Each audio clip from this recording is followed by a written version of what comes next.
Muy buenas tardes con todos, agradeciendo a Dios, a los señores de CAMEX, Cámara Peruana de Comercio Exterior, al señor Sergio, por esta oportunidad en seguir compartiendo esta conferencia magistral. Esperemos sea de su agrado en compartir este conocimiento.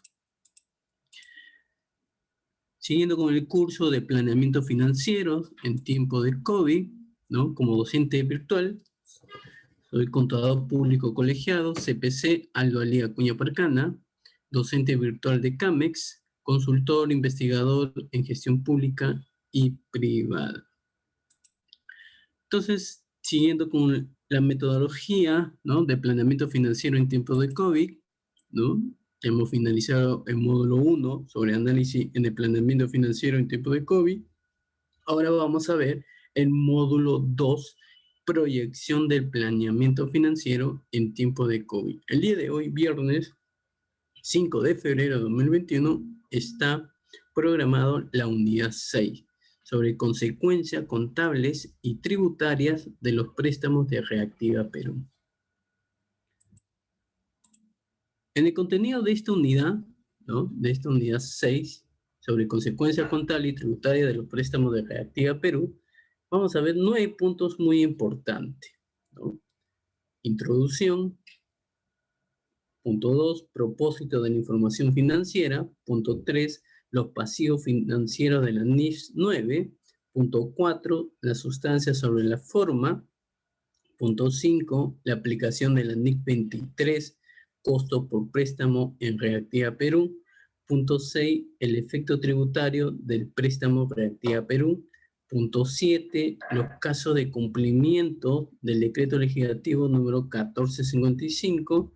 Punto 8, opiniones de SUNAT y jurisprudencia de gasto por interés. Y como último punto, estadística del programa Reactiva Perú, ¿no?, que fuentes del Ministerio mismo de Economía y Finanzas de octubre de 2020. Muy bien. Entonces, como sabrán, pues, nuestro país, ¿no?, a pesar del impacto mundial que ha tenido y sigue teniendo, ¿no?, sobre este bicho, de esta pandemia, que poco a poco, digamos, va a ir solucionándose, cómo aparece si tenemos la vacuna o si tenemos, digamos, la fórmula, ¿no?, de poder combatir este bicho. Las empresas beneficiarias, ¿no?, del programa del gobierno ven que el préstamo Reactiva Perú trae consigo diferentes componentes, ¿no?, al de los préstamos regulares. Uno de los más resaltantes es la tasa de interés, ¿no? La forma legal del préstamo, así como la procedencia de los fondos, vienen causando una confusión del momento de aplicar un correcto tratamiento contable. Algunos preparadores de la información financiera incurren en errores al no devengar intereses durante el periodo de gracia. En otros casos, no toman en cuenta los costos de transacción para determinar el valor en libros del pasivo.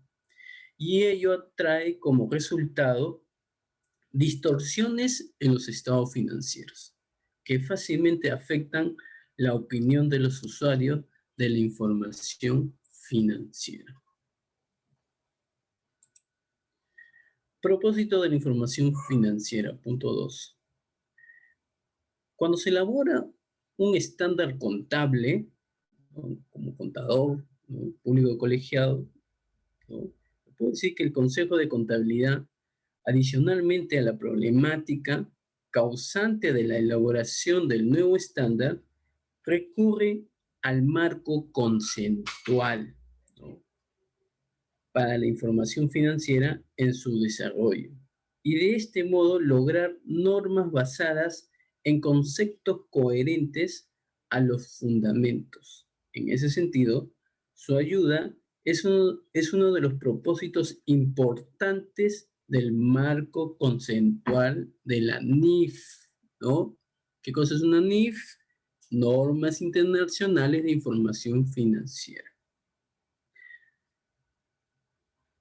Y ahí, como ustedes ven, ¿no? En nuestro país, a través del Ministerio de Economía y Finanzas, es la encargada de oficializar las normas, ¿no? Porque a través de una entidad internacional, que es la JAS, la que se encarga de, digamos, elaborar estas normas. Entonces, bajo esta resolución del Consejo Normativo de Contabilidad número 001-2020-EF/30, ¿no? Oficializan las normas internacionales de información financiera NIS versión 2020. Y dentro de ello, ¿no? Está el marco conceptual para la información financiera. Y dentro de este marco conceptual, ¿no? Dentro de este marco conceptual, ¿no?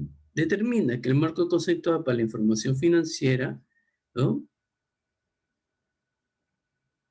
Fue emitida por el Consejo de Normas Internacionales de Contabilidad en septiembre de 2010 y fue revisado en marzo de 2018, ¿no? Pero eso ha sido en ese lugar. Entonces el Perú llegó, ¿no? Al Ministerio de Economía y Finanzas y emitieron las normas. Pero vamos a ver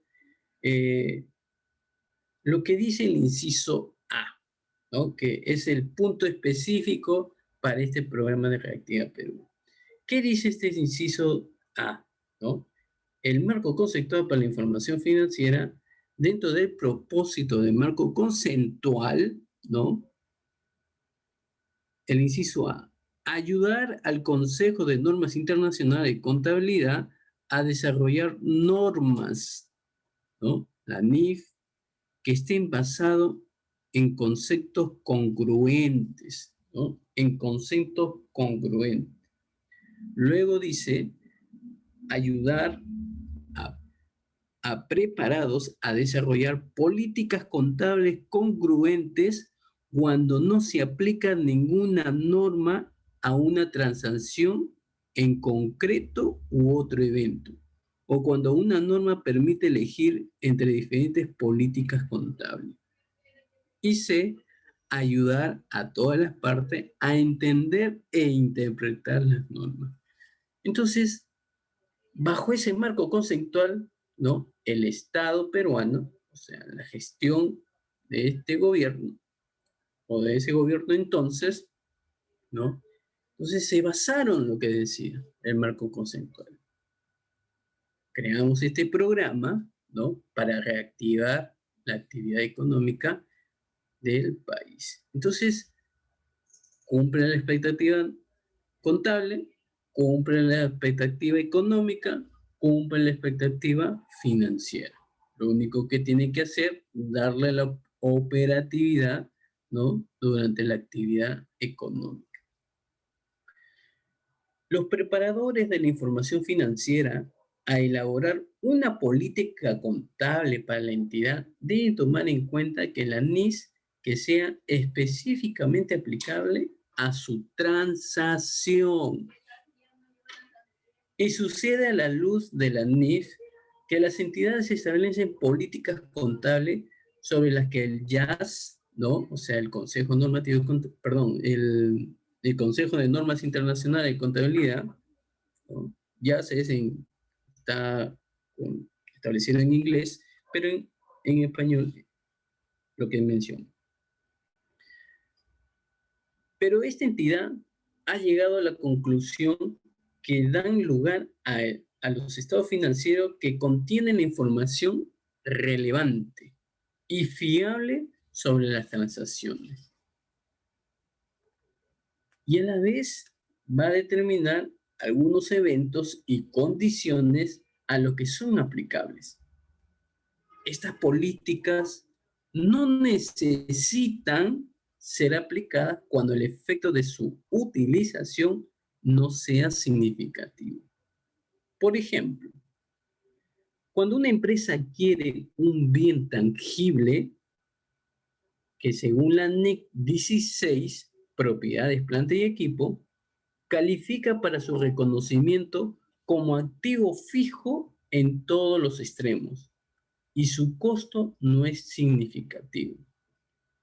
La empresa puede tomar la política de contabilizar como gasto, ya que por el fundamento, la restricción del costo sobre la información financiera útil. El costo de preparar información financiera no debe de exceder los beneficios de presentar la información. Al aplicar un estándar a un suceso económico que califica dentro del reconocimiento de un elemento de los estados financieros. Debemos tener en cuenta que en ausencia de una NIF que sea aplicable específicamente a una transacción o a otros hechos o condiciones, la gerencia deberá usar su juicio en el desarrollo y aplicación de una política contable. Para realizar estos juicios, la gerencia se referirá en orden descendente. Y este informe descendente a las siguientes fuentes a la hora de considerar su aplicabilidad. Y dentro de esta aplicabilidad vamos a tener dos puntos muy importantes. El primer punto, los requerimientos de la NIF que traten temas similares. El punto, las definiciones, los criterios de reconocimiento y medición de activos, pasivos, ingresos y gastos en el marco conceptual para la información financiera. Es decir, si los preparadores de la información financiera no encontrasen una NIF, el tratamiento razonable para contabilizar un hecho económico o la operación suscita no encaje en su integridad al estándar, y esto deberán recurrir al marco conceptual para la información financiera para concretar la política de contabilización que incorpore relevancia y fiabilidad. Como ven ahí, ¿no? La relevancia en la NIF está en el 2.6. ¿Y qué dice en el 2.6? Que la información financiera relevante es capaz de influir en las decisiones tomadas por los usuarios. La información puede ser capaz de influir en una decisión incluso si algunos usuarios eligen no aprovecharla o son ya conocedores de ella por otra fuente. Y en el caso de fiabilidad, ha cambiado este nombre. Ahora ya no se llama fiabilidad, ahora se llama representación fiel. ¿Y qué dice esta representación fiel? En el 2.12, en el 2.12 viene a ser el párrafo 2.12. Los informes financieros representan fenómenos económicos utilizando palabras y números para ser útil. La información financiera debe no solo representar los fenómenos relevantes, sino que también representa de forma fiel la esencia de los fenómenos que pretende representar en muchas circunstancias. La esencia de un fenómeno económico y su forma legal son la misma. Si no lo son, el suministro de información solo sobre la forma legal no representaría de forma fiel y el fenómeno económico. Y en el párrafo 2.13, para hacer una representación fiel, perfecta, una descripción tendría tres características: seria, completa, neutral y libre de error. Naturalmente, la perfección es rara vez alcanzable si es que se alcanza alguna vez. El objetivo del consejo es maximizar esas cualidades en la medida de lo posible. Entonces, mire ese cambio, ¿no? De lo que determina, ¿no? Dentro del marco conceptual para ser usado esta NIF.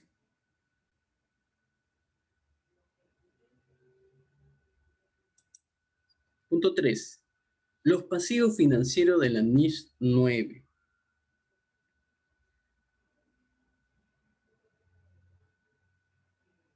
Pasivo medio al costo amortizado.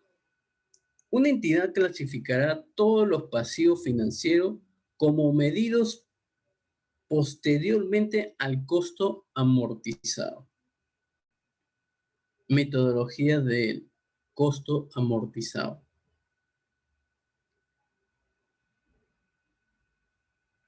Los ingresos por intereses deberán calcularse utilizando el método del interés efectivo. Y eso está en la NIS 9, en el apéndice A, en los párrafos 95.4.1 a 95.4.7. Este deberá calcularse aplicando la tasa de interés efectiva al importe en libros brutos de un activo financiero. Y vamos a determinar dos puntos muy precisos. Primer punto, activos financieros comprados u originados con deterioro de valor crediticio. Para estos activos financieros, la entidad aplicará la tasa de interés efectiva ajustada por calidad crediticia al costo amortizado del activo financiero desde el reconocimiento inicial. El segundo punto, activos financieros que no son activos financieros con deterioro de valor crediticio, comprados u originados, pero que posteriormente se han convertido en activos financieros, con deterioro de valor crediticio.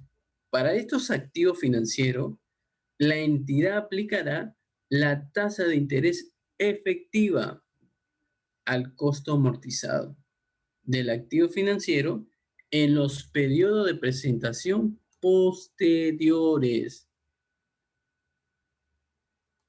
Una entidad en un periodo de presentación calcula el ingreso por intereses aplicando el método de interés efectivo al costo amortizado de un activo financiero de acuerdo con el párrafo 5.4.1 de la NIS 9, donde determina que calculará en periodo de presentaciones posteriores el ingreso por interés aplicando la tasa de interés efectiva al importe en libros brutos si el riesgo crediticio sobre el instrumento financiero mejora, de forma que el activo financiero deja de tener un deterioro de valor crediticio y la mejora puede estar relacionado de forma objetiva con un suceso que ocurre después que se aplicasen los requerimientos. Y estos requerimientos está establecido en el párrafo 5.4.1 B de la NIF 9. Excepción del costo amortizado. Los pasivos financieros no se medirán al costo amortizado en los casos siguientes. 1. Los pasivos financieros a valor razonable con cambios en resultados. Estos pasivos, incluyendo los derivados que son pasivos, se medirán con posterioridad al valor razonable. 2. Los pasivos financieros que surjan por una transferencia de activo financiero que no cumplan con los requisitos para su baja en cuentas o que se contabilicen utilizando el enfoque de la implicancia continuada. Punto 3. Contrato de garantías financieras.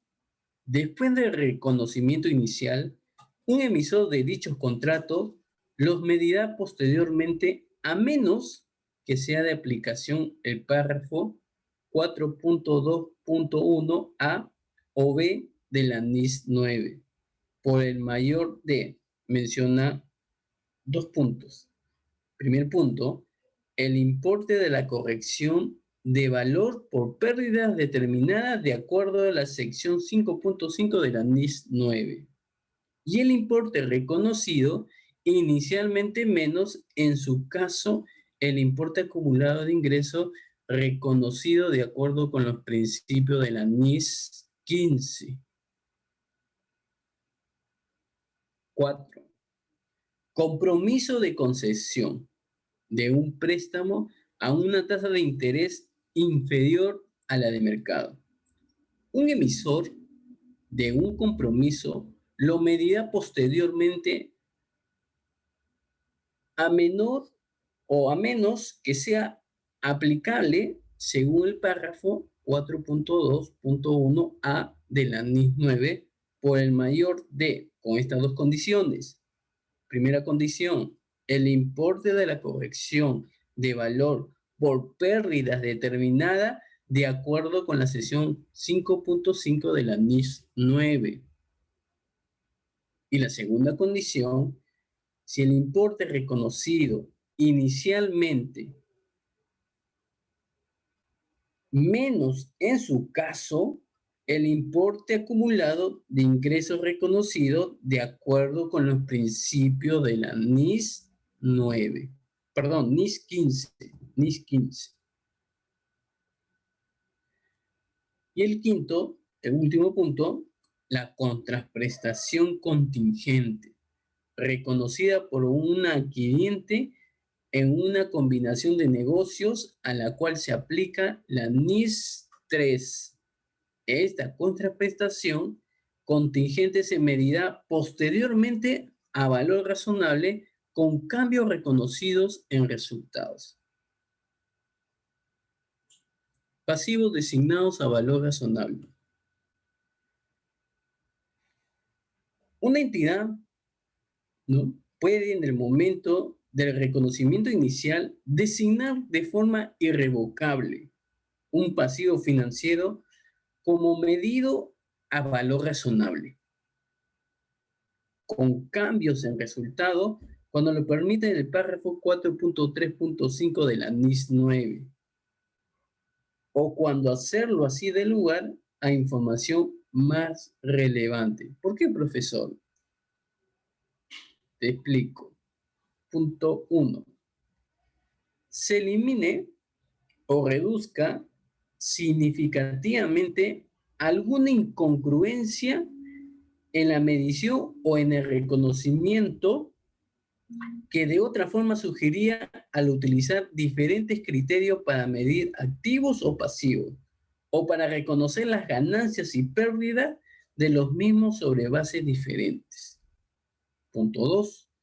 Un grupo de pasivos financieros o de activos financieros y pasivos financieros se gestiona y su rendimiento se evalúa según la base del valor razonable. Y esto está de acuerdo con una estrategia de inversión o de gestión de riesgo documentada, y se proporciona internamente información sobre ese grupo y sobre la base del personal clave de la gerencia de la entidad, como la junta directiva y el director ejecutivo de la entidad. Y esto se refleja en la NI 24 en la información a revelar sobre las partes relacionadas. Pasivos designados como a valor razonable con cambios en resultados. Una entidad presentará una ganancia o pérdida sobre un pasivo financiero designado como a valor razonable con cambios en resultado, y eso está de acuerdo con el párrafo 4.2.2 o el párrafo 4.3.5 de la NIS 9. donde determina lo siguiente. Punto 1.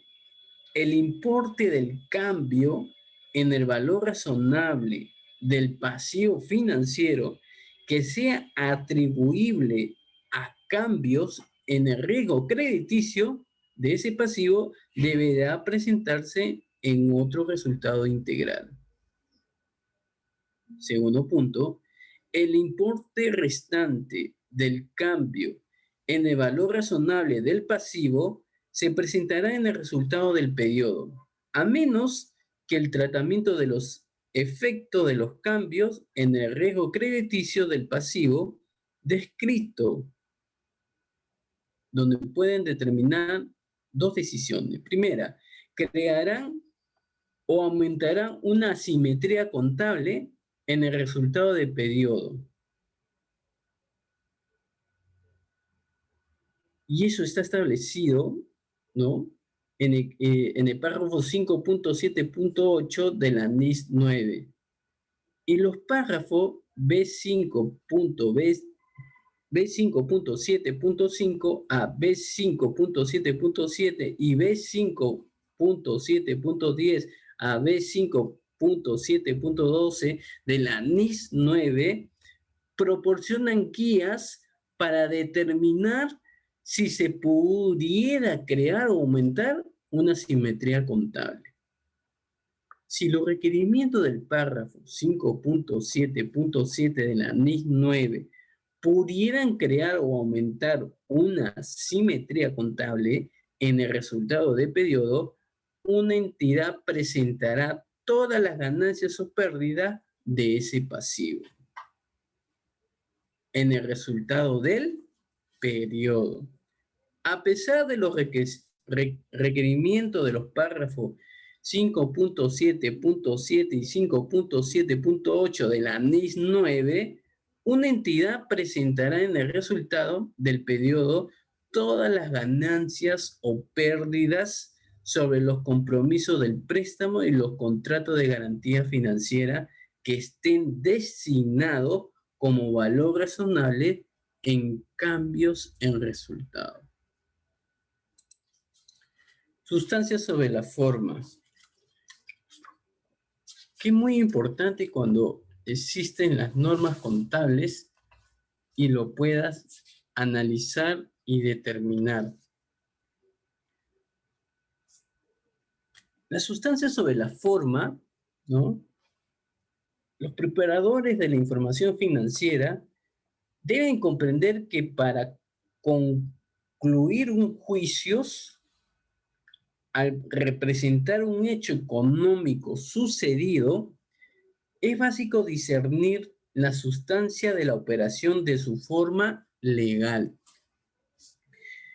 En muchas circunstancias, la esencia de un fenómeno económico y su forma legal son la misma. Por ejemplo, al momento de realizar una venta, donde el contrato señale que la transferencia de propiedad del bien se efectúa al momento de transferirlo, y ello coincidirá con la transferencia del control del bien, tal como lo indica la NIS 15.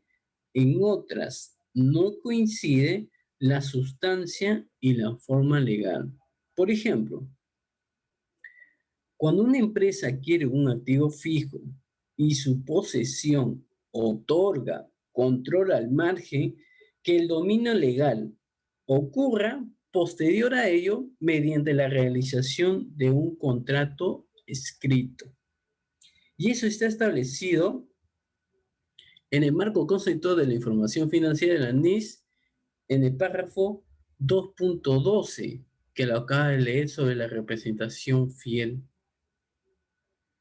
Muchos de los preparadores de la información financiera han visto confuso el tratamiento de préstamo Reactiva Perú, suponiendo dos posiciones desde el extremo literal o de la sustancia económica de la operación, para llegar a comprender el sustento de ambas posiciones.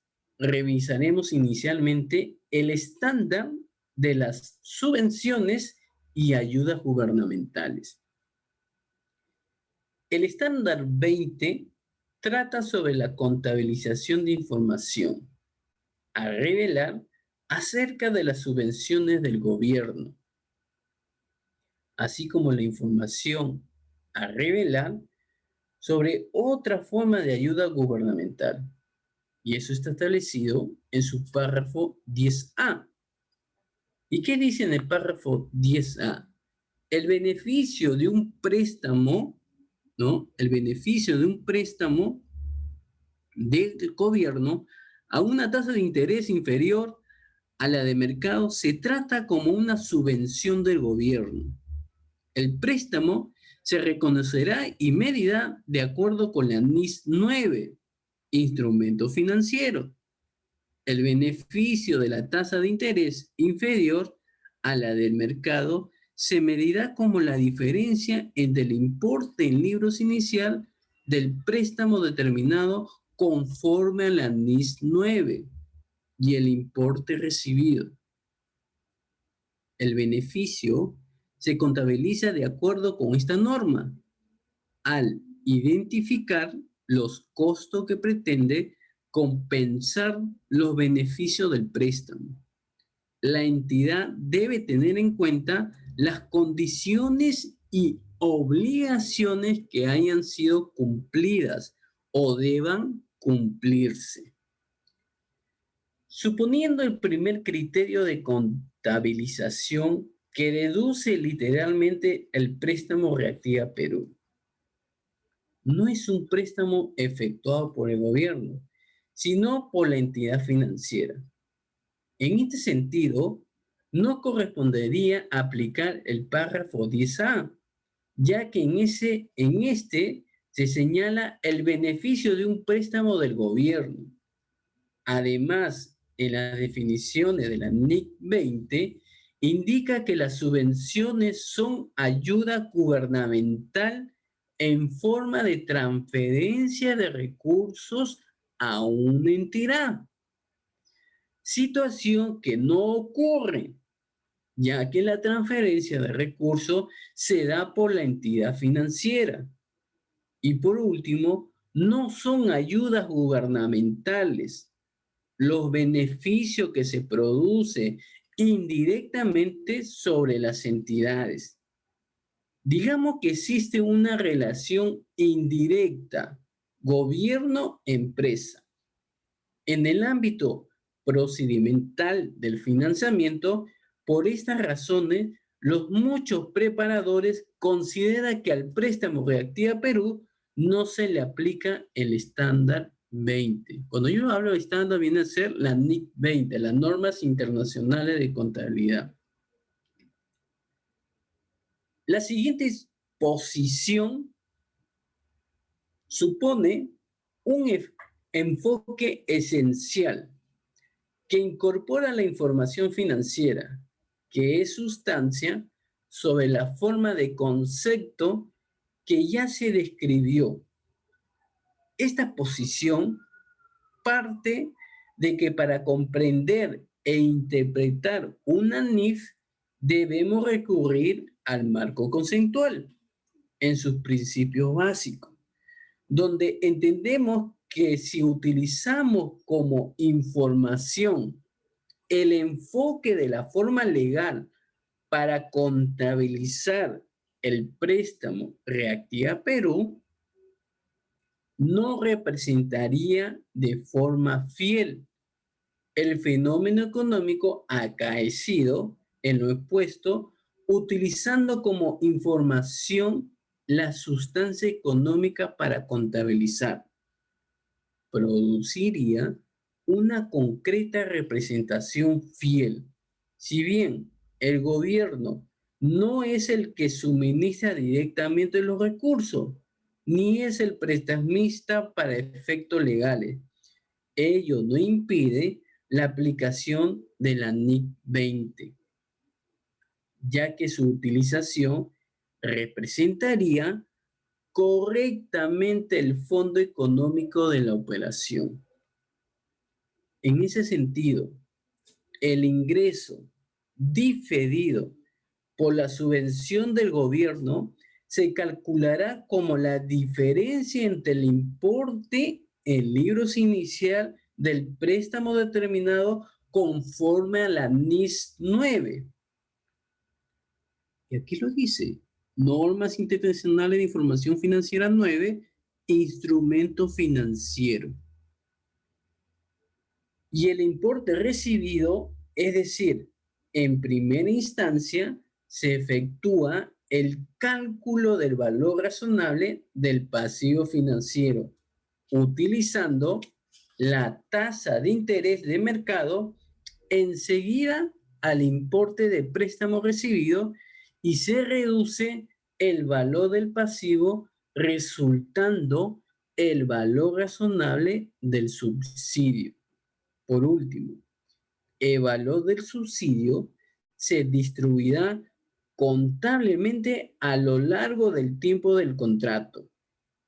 Es importante señalar que la NIF incorporan como fundamento el valor del dinero en el tiempo.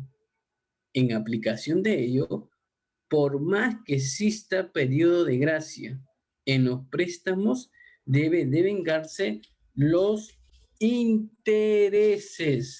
Los intereses. Punto 5. Mucho oído y mucha vista en este punto 5. Aplicación de la NIC 23, costo por préstamo en Reactiva Perú. Antes de la derogación de la NIC 23, ¿no?, revisada en 1993, se establecían dos tratamientos para los costos por préstamo. El tratamiento preferencial y el tratamiento permitido. En el primero, la norma permitía reconocer los intereses al gasto y en el segundo, capitalizarlos. Cuando ocurre el proceso de la convergencia, el tratamiento permitido se elimina y el secundario prevalece similar, el cual solo permite que los costos por intereses se activen. Esencia de la NIC 23. Antes de la NIC 23, los gastos por intereses se afectan al resultado. En este contexto, pensemos que un préstamo que realiza una entidad para construir un activo, el cual genera beneficios económicos, inmediatamente de adquirirlo, los intereses inherentes al préstamo se reconocerán al gasto según el principio de prudencia. Pero el problema surge al momento de obtener un préstamo para generar un activo, ya que por correlación de costos e ingresos es razonable que exista una asociación directa, más aún cuando el activo se realice o genere beneficios económicos por su consumo en el futuro no corriente. El propósito de la NIC 23 no es generar una mejor posición financiera en el capital de trabajo, sino asociar el costo de los intereses en aquellos activos cuyos procesos para estar listo para su uso necesitan de un periodo sustancial. Esta coherente vinculación de asociación producirá información más relevante para los usuarios de los estados financieros. Más aún, cuando tales costos por intereses representan una partida material en la información financiera. Enseguida, revisaremos puntos importantes para realizar de forma correcta los registros contables en aplicación de la capitalización de los costos por préstamo, siempre que califique como activos aptos los bienes que se adquieren y construya esencialmente por medio de financiamiento. Solo se capitalizan los intereses cuando son directamente atribuibles a activos aptos, ¿no? Activos aptos. Un activo apto es aquel que requiere necesariamente de un periodo sustancial de estar listo para el uso al que está destinado o para la venta. Y eso lo dice en el párrafo 5 de la NIC 23, costo por préstamo. En la práctica, usualmente los activos que superen el año para estar listo para su uso son activos calificados. Por lo tanto, generalmente se capitalizan los costos por préstamos. En cuanto a los activos aptos que no superan un año, la gerencia mediante su política podrá definir un periodo sustancial, lo cual no podrá coherentemente ser cambiado. Cabe resaltar que lo mencionado no está prescrito en ninguna parte de la NI 23. Es criterio y juicio profesional señalado en las políticas contables. Los siguientes activos pueden ser activos aptos: inventarios, fábrica de manufactura, instalación de producción eléctrica, activos intangibles, propiedad de inversión y plantas productoras. Según el cuadro que ustedes visualizan, son los intereses y otros costos de los préstamos solicitados, tales como intereses utilizando el método de la tasa de interés efectiva según la NIS 9, intereses de arrendamiento de la NIS 16, ajustes de las diferencias de cambio a los intereses de préstamo en moneda extranjera. Voy a dar un ejemplo para que puedan entender. Una empresa constructora adquiere 200.000 bolsas de cemento para el proyecto Mall Plaza Este. Para tal adquisición, la entidad ha tenido que recurrir a un financiamiento del banco SGR, el cual permite un cronograma por el capital y los intereses en cuota. Se consulta al contador público colegiado de la empresa si los intereses que se pagaran en los meses futuros pueden capitalizarse. La respuesta sería, ¿usted qué cree? ¿Sí o no? Dejo su criterio. Obviamente sí, sí se capitaliza. El principio, el activo adquirido cemento como unidad no es activo calificado, pero al incorporarse al proyecto como un todo, sí califica como un activo apto, ya que existe el tiempo sustancial para la terminación de la construcción de Mall Plaza Este. La norma sugiere la utilización de juicio profesional cuando surjan dificultades para la determinación del importe de los costos por préstamos que son directamente atribuibles a la adquisición de un activo apto. Y hay 3 situaciones de dificultad que prescribe la norma. 1. Dificultad en identificar una relación directa entre préstamos recibidos concretos y activos aptos para determinar qué préstamos podrían haberse evitado.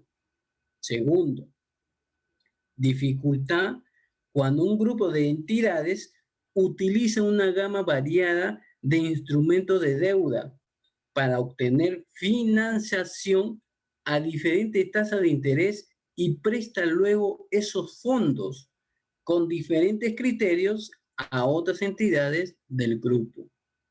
Y punto 3, también pueden surgir dificultades cuando se usan préstamos expresados o referenciados a una moneda extranjera, cuando el grupo opera en economías altamente inflacionarias y cuando se producen fluctuaciones en la tasa de cambio. Si durante el periodo la entidad tomó prestado fondos, los cuales específicamente se utilizarán para la adquisición de un activo apto, la entidad determinará qué importe es susceptible a capitalización como costo por préstamos reales, menos los rendimientos conseguidos por la inversión temporal de los fondos. El rendimiento reducirá los costos por préstamo capitalizado. Normalmente, en un financiamiento, la entidad financiera habilita gradualmente el capital en función al avance de la construcción, instalación, pero existe circunstancias no usuales donde la entidad financiera habilita el total del préstamo solicitado y en ese caso los intereses que gana la empresa al colocar el saldo no utilizado temporalmente. Y esto va a permitir a reducir el costo del préstamo capitalizado, rebajando, es decir, contablemente cargo de rendimiento y abono del costo de financiación. Debemos tener en cuenta que la atención cuando los inventarios se evalúan al valor neto razonable que origine deterioro de los inventarios. En ese sentido, no es razonable incrementar el valor del activo al incrementar costos adicionales producto de la capitalización del costo de los préstamos. Sucede algo similar con un elemento de propiedades, planta y equipo, activo fijo, ya que estos se evalúan aplicando el deterioro siempre que cumplan los criterios del deterioro de la NIC 36, deterioro de valor de los activos. En ambos casos, todo interés que se encuentre por encima del valor neto razonable o del importe recuperable se contabilizará en resultados directamente y no se capitalizará. Como ven ahí en el cuadro, ¿no? Ahí muestro, ¿no?, los límites y respectivos asientos contables, ¿no?, el efecto del valor neto razonable y el valor en uso en los costos por préstamo. Estos son los activos acto, inventario, activo fijo, este es el costo, este es el intereses capitalizados y el total. Hago la suma, ¿no?, respectiva y luego me dan como dato el valor neto razonable y luego el importe recuperable. Y comienzo a analizar si al momento de aplicar el valor neto realizable del inventario, determino, ¿fue exceso o fue gasto? Igualmente en el activo fijo, determino cuál, el valor neto o el importe recuperable. En este caso, el importe recuperable en el activo fijo. Igualmente el análisis, exceso o gasto. ¿Y cómo en la parte contable en el inventario? La 67 con la 23. La 67 como gasto financiero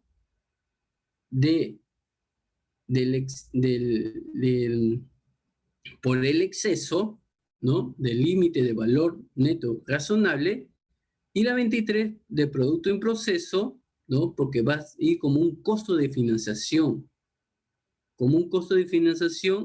por el valor del exceso del límite.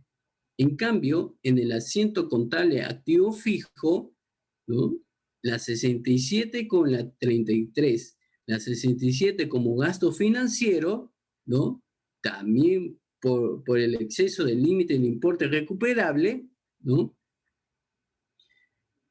y la 33 que viene a ser la propiedad de planta de equipo, pero como costo de financiación. Entonces, contablemente cumplen la expectativa. Cumplen la expectativa para poder establecer. Y en este cuadro, ahí determino, ¿no? La fecha de inicio para la capitalización es aquella que la entidad cumple por primera vez toda y cada una de las siguientes condiciones.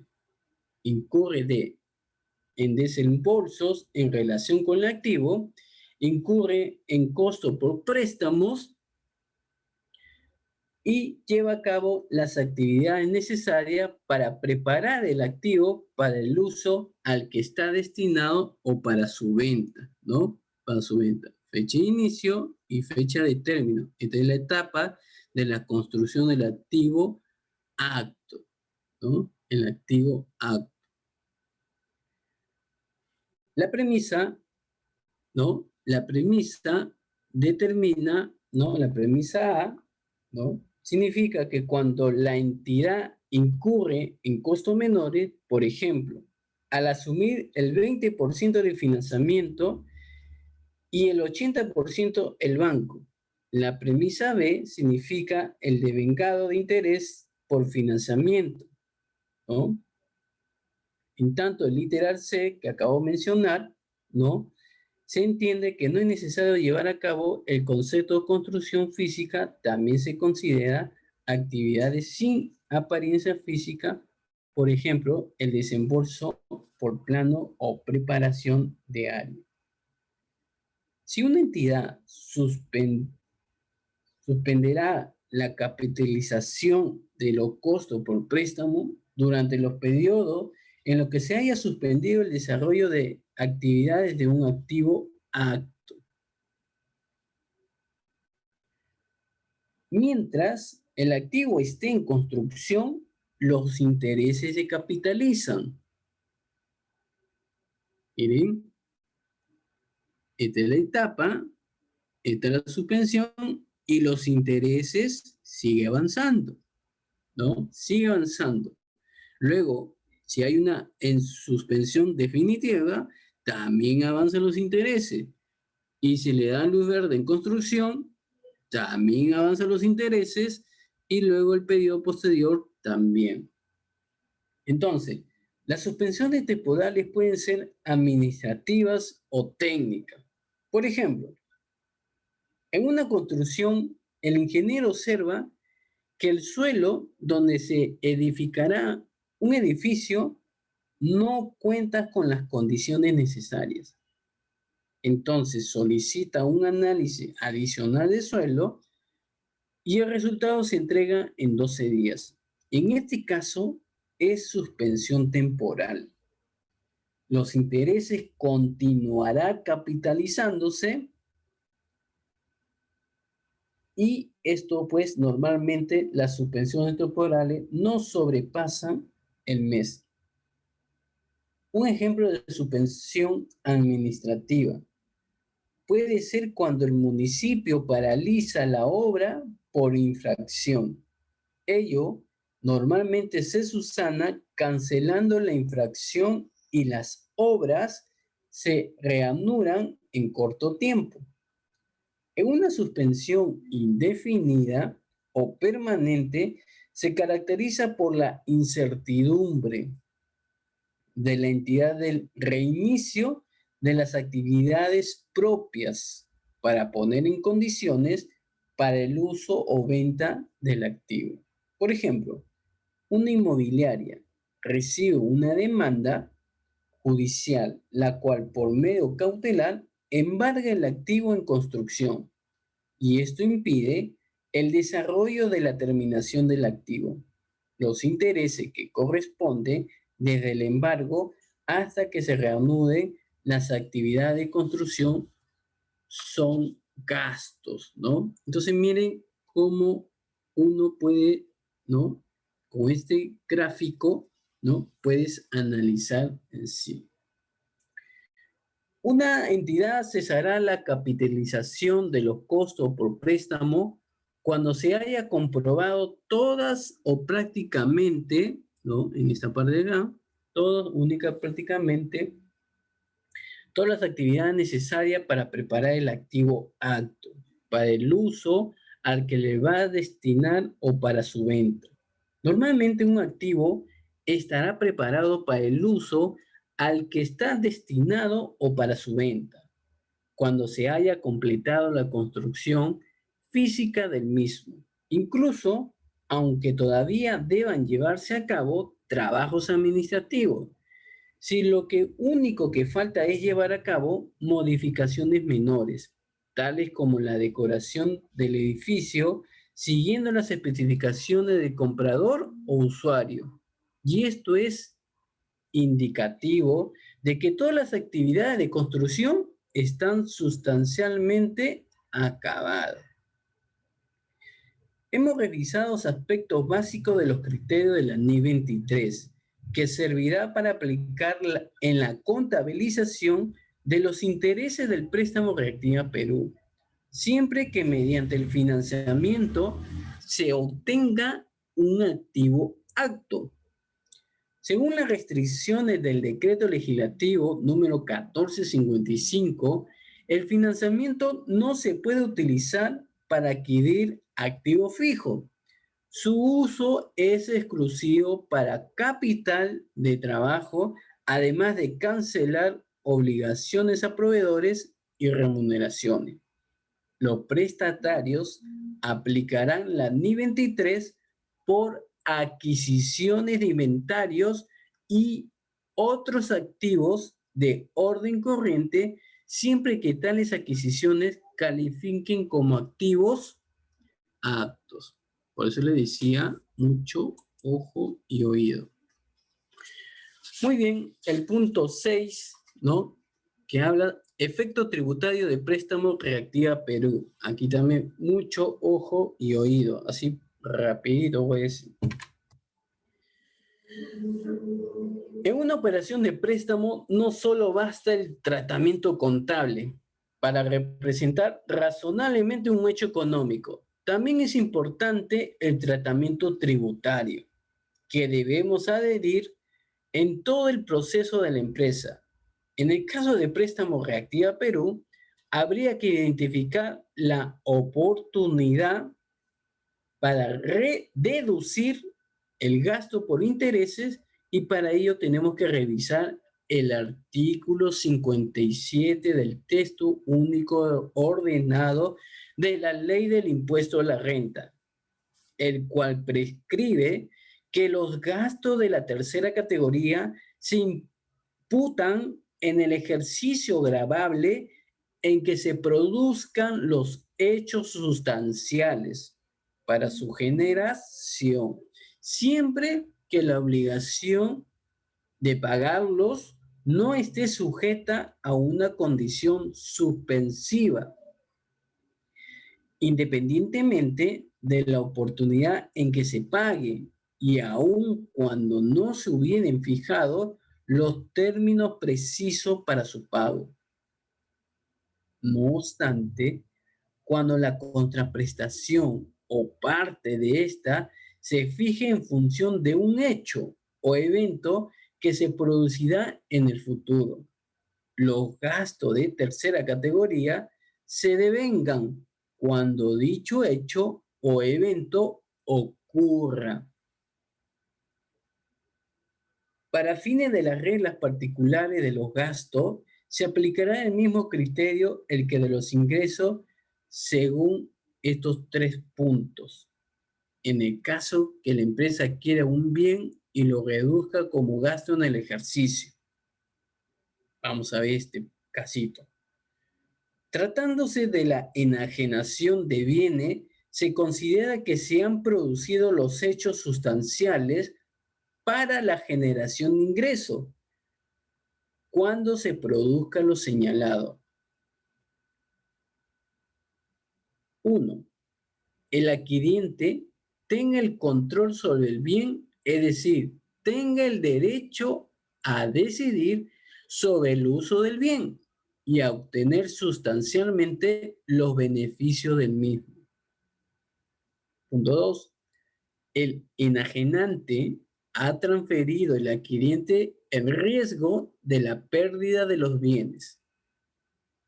Siguiente caso. En el caso que la empresa adquiera un servicio y lo deduzca en el ejercicio, tratándose de la prestación de servicio que se ejecuta en el transcurso del tiempo, determinamos el siguiente punto. 1.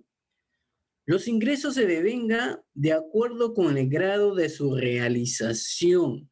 Los métodos para medir el grado de realización son los siguientes. 1. Inspección de lo ejecutado. 2. Determinación del porcentaje que resulte de relacionar lo ejecutado con el total ejecutar. Y 3. Determinación del porcentaje que resulte de relacionar los costos incurridos con el costo total de la prestación del servicio.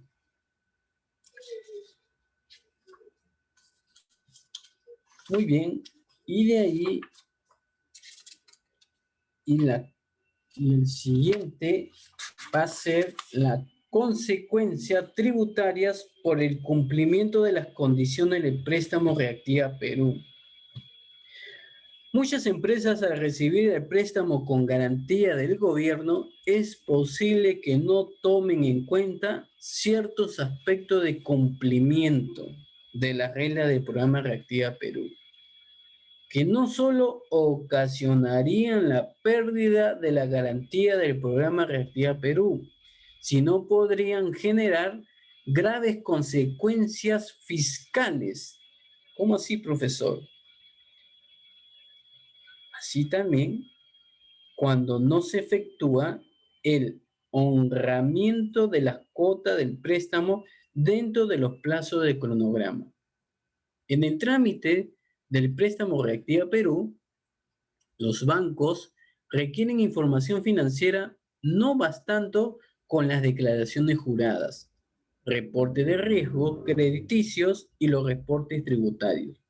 Uno de los principales informes que se solicita son los flujos de caja proyectados, con el propósito de evaluar la predicción de los flujos de efectivo, con los cuales la empresa hará frente a la deuda del préstamo Reactiva Perú.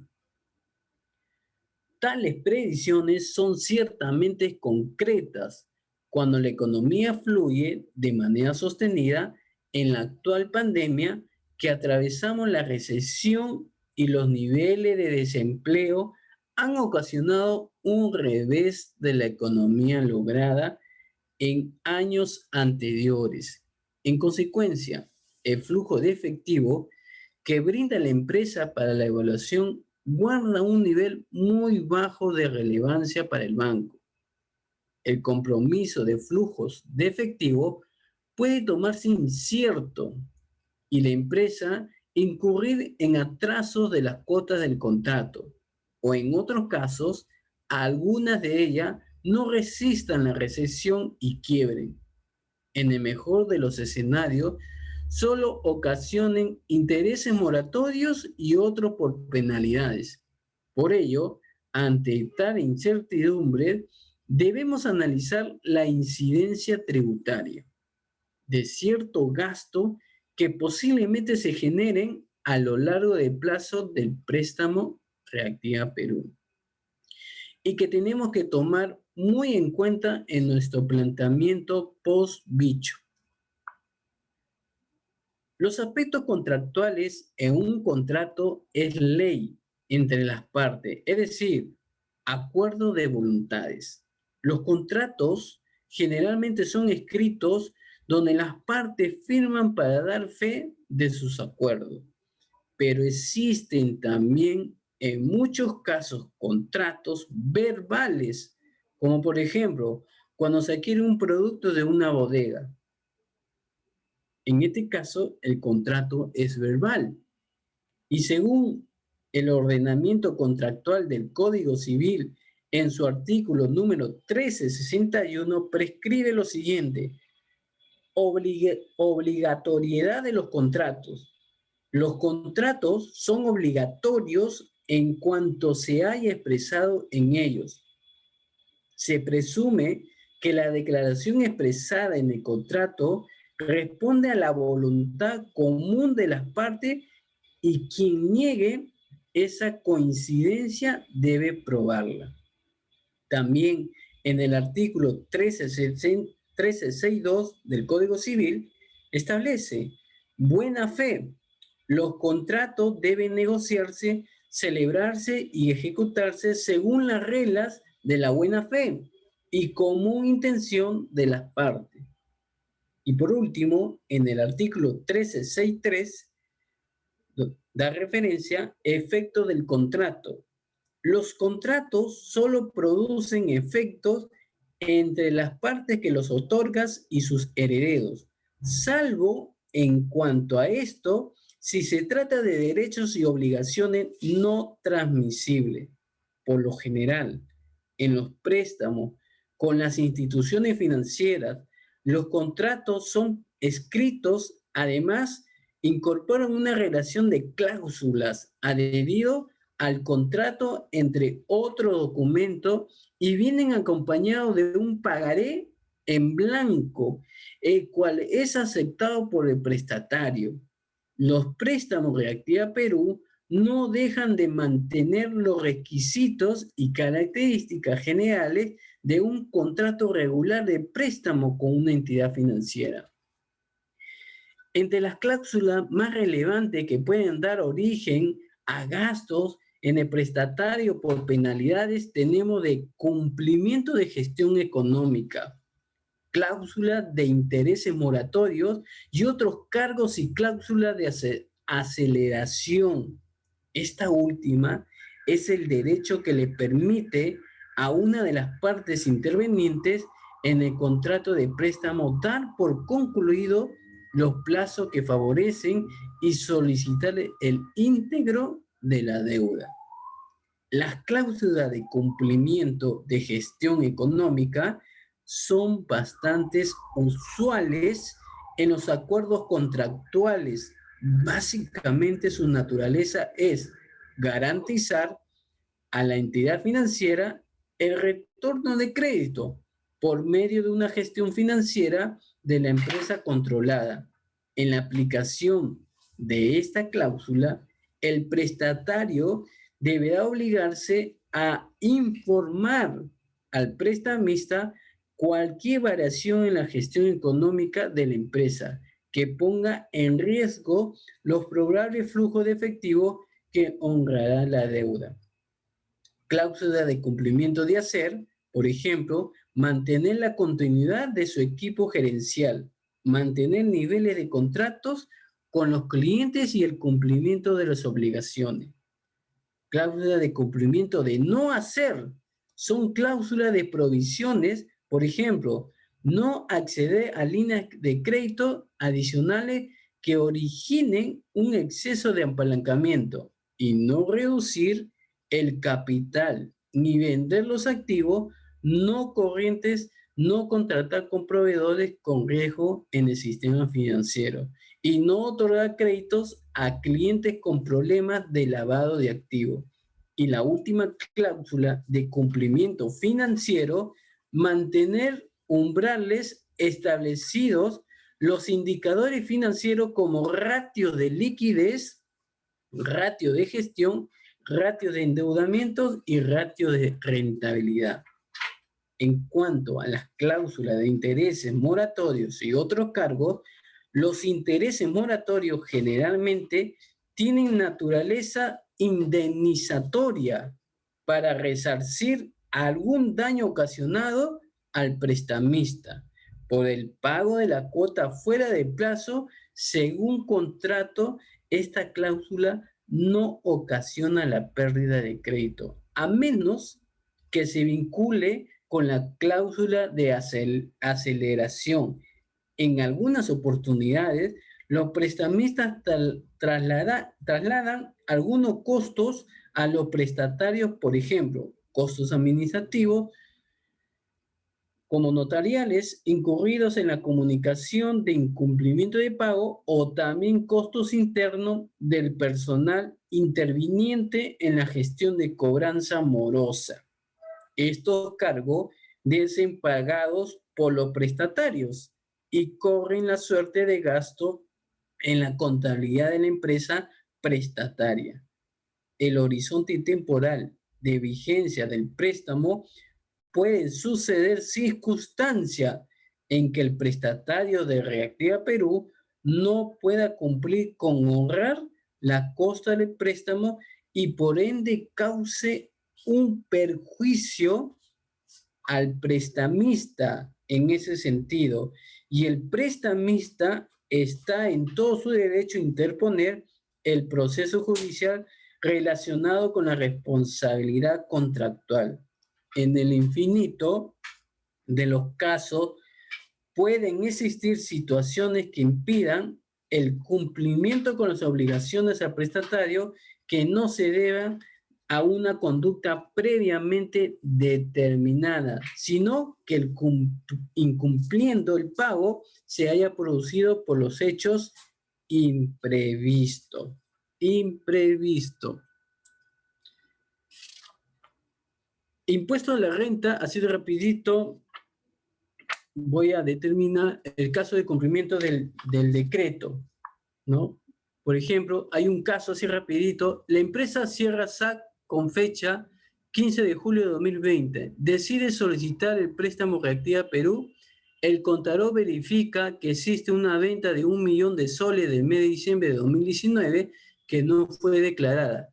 Nos consulta cuál es el procedimiento a efectuar para que la venta forme parte del cálculo del promedio de venta mensual. La solución sería: los reportes tributarios de la SUNAT generados mediante SOL no se actualizan de forma inmediata. Pueden tardar algunos meses. En ese sentido, si la empresa pretende corregir la declaración jurada de diciembre de 2019 para efectos tributarios, la rectificación surtirá efecto inmediatamente con su presentación, mas no en el reporte que recibe el banco para la evaluación del monto de crédito. No obstante, la empresa puede extender el plazo de su solicitud con el propósito de actualizar las ventas de diciembre de 2019, con el riesgo de superar a plazo para la vigencia de Reactiva Perú, el cual es hasta el 30 de septiembre de 2020. Caso 8 dice: la empresa Sportsa provee a la empresa Casino S.A. el mantenimiento de su máquina tragamoneda. Su consulta: si Sportsa es apta para solicitar el préstamo Reactiva Perú. No es apta para solicitar el préstamo Reactiva Perú.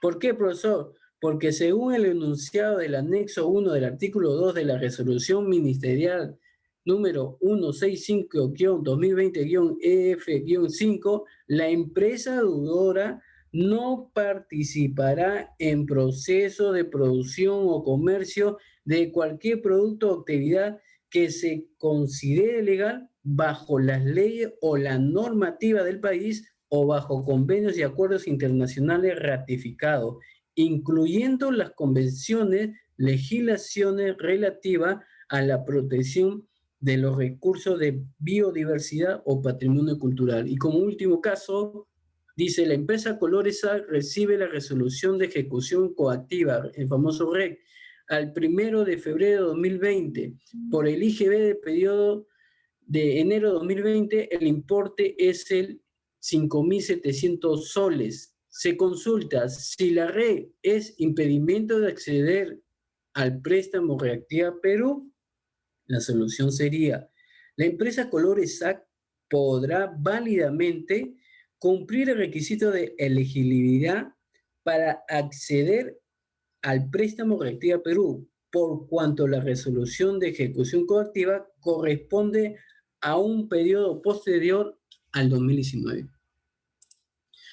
Ahí de opiniones SUNAT y jurisprudencia, ¿no? Ahí he dejado varios informes, ¿no? Para que ustedes lo puedan revisar, ¿no? Detalladamente, y voy a establecer la estadística del programa Reactiva Perú. Miren esta estadística del programa Reactiva Perú. El total de tasa promedio de la estadística al 30 de octubre ha sido 1.36. con una garantía de 57.000, ¿no? 863.7, ¿no? 53.863.000.